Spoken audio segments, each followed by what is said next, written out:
it was Nigel McGuinness head to head with Bryan Danielson. Sorry, I've got that used to calling him Daniel Bryan.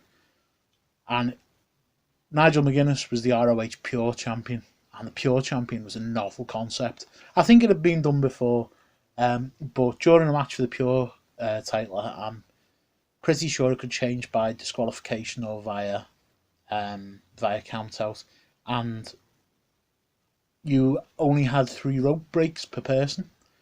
So if you're in a submission hold and grab the rope 3 times, the last time after those 3 times, then it wouldn't be a rope break. The hold wouldn't be broken, and you could tap out.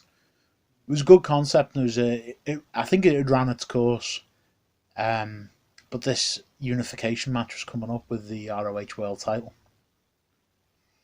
and at the press conference, because when you're going to a show, and I was new into the company, and it's a unification match. As a wrestling fan, you're looking at ways out, aren't you? You're thinking, well, is it going to be a dusty finish or what have you? Which way are we going to get screwed? And it was announced at that press conference or that Q&A that there's going to be a double champion tonight. No count out, no DQ. And if the time limit goes, they'll go into sudden death or whatever you want to call it. So it was good times to know that, and that show was one of the first sort of moments, because it was, as I say, it was one of my first proper show that I was going to, and especially the main event.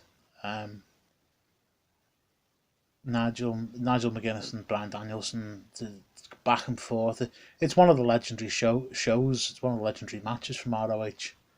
It's still in my. I can never decide whether it's my favourite match I've seen live. It's between that and an a Rev Pro show, where I saw AJ Styles, Marty Scurll, and Will Ospreay for the Rev Pro title, and that was just phenomenal. Pardon the pun. But yeah, I think this one just shades at the McGuinness and Danielson because of the ending.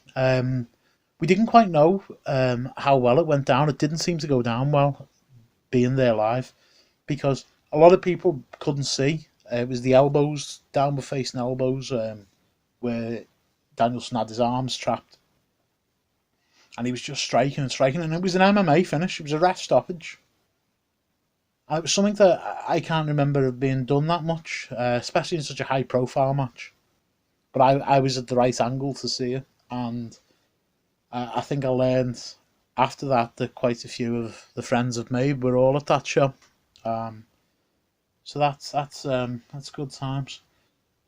After the match, or after the main event, we went to a pub called the Olympia, which is over the road, and there was 2 70-year-olds fighting with each other, fellas. One was upset with the other because this fella's dog was doing tricks in the pub, and the other 70-year-old plus fella thought he was making his dogs do tricks to impress his wife.